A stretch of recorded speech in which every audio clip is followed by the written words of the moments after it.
like middle school. Today I'm here with Courtney Curtis, who is a news anchor at Channel 10, and I'm going to be asking you some questions today. Hello, good morning. So, do you think that you had to work harder to get where you are today as a female than you would have to if you were a male? Ooh, great question. I think yes and no. I think for the generation that I'm in right now, this is a great generation where we're seeing a lot of women like myself and many others, women of color particularly, that are being given more opportunities than what we maybe would have maybe from our parents or our grandparents, our grandmothers, or our moms specifically. So I think right now, yes, I've had to work very hard, but also our society is changing in that too.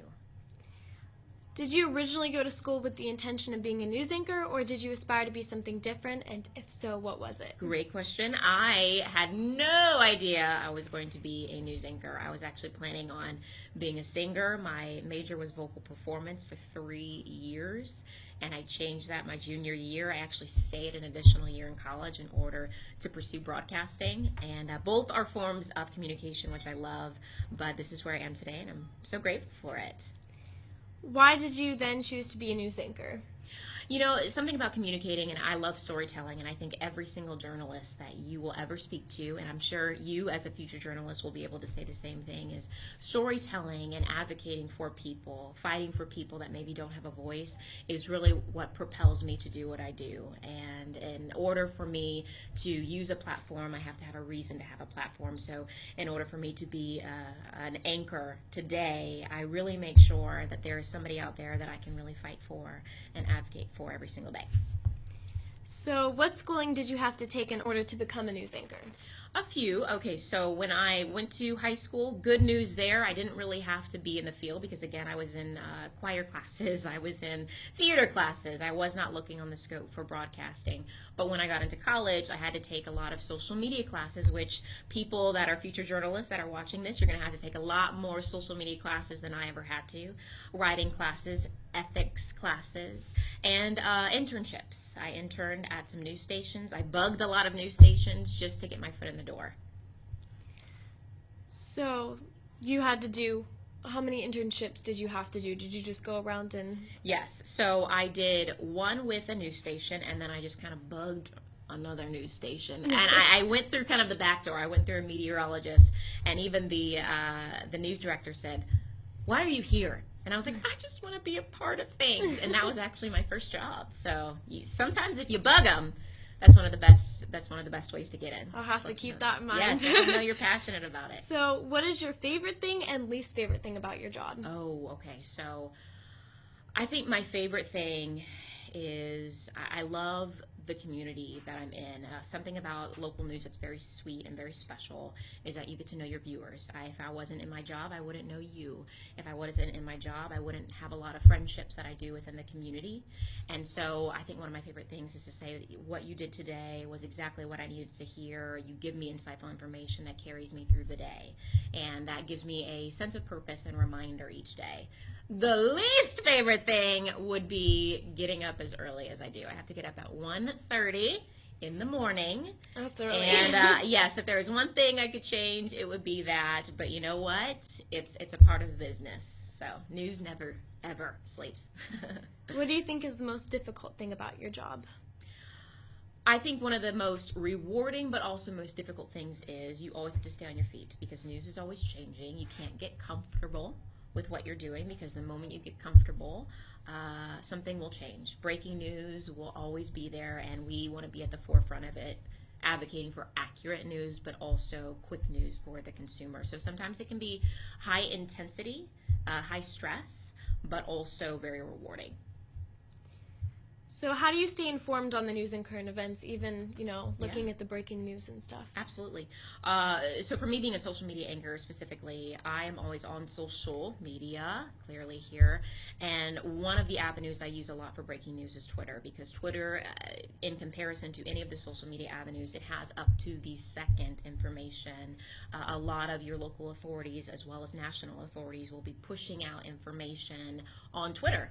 Breaking news on Twitter. So that's how I stay most informed. Breaking news. Obviously, I download a lot of my apps. So you have your Fox News, your CNN, the list goes on, and I turn on my notifications to get push alerts when breaking news happens that way.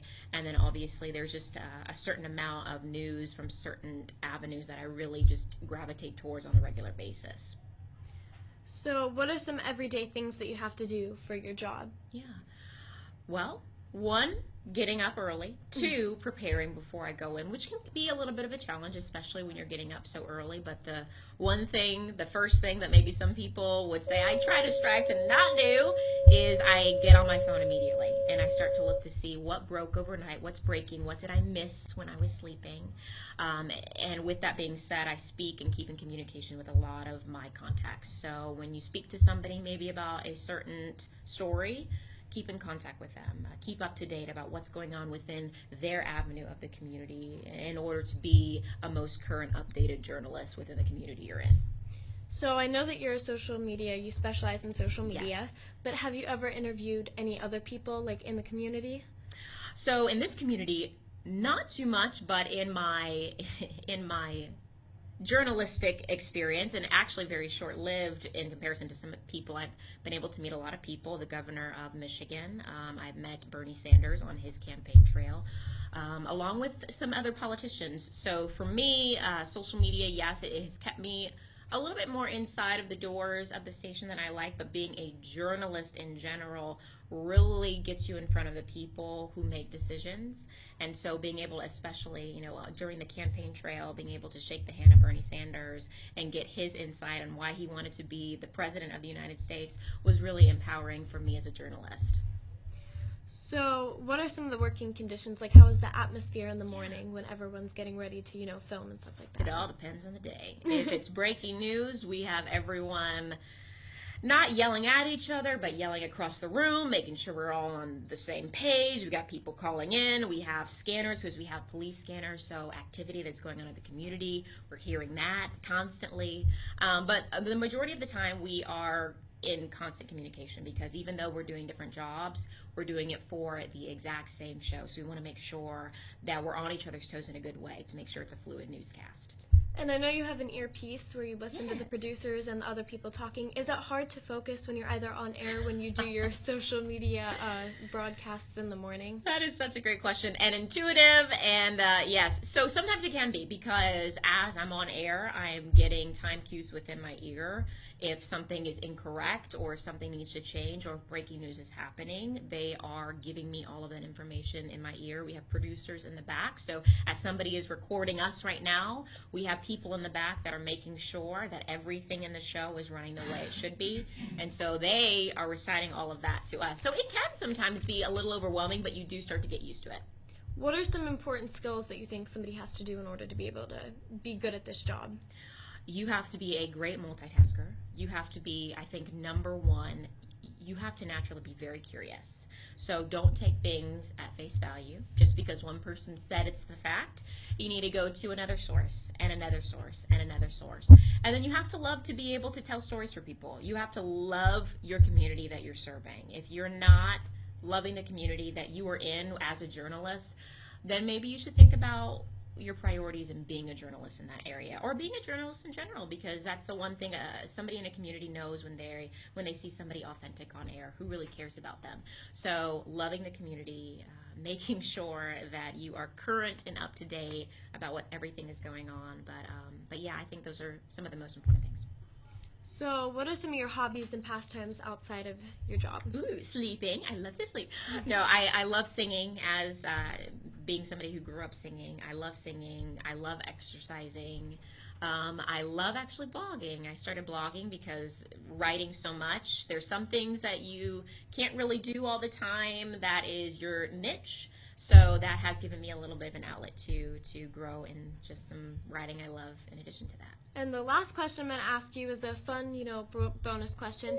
I saw one of your recent posts on Facebook about like vacations and stuff. So if you were to go on a vacation right now, where would you go and who would you go there Ooh, with? great question. I would be on a Disney cruise and I would go to the Cayman Islands as well as some other tropical places. And I would be with my family. That's one thing about being in the business. Sometimes you don't get to spend as much time with your family as you'd like, but you do what you do because you love it. And of course, you try to get those moments as much as you can with the family. Thank you so much for coming in today and letting us interview you. It was an honor. Thank you. Good afternoon.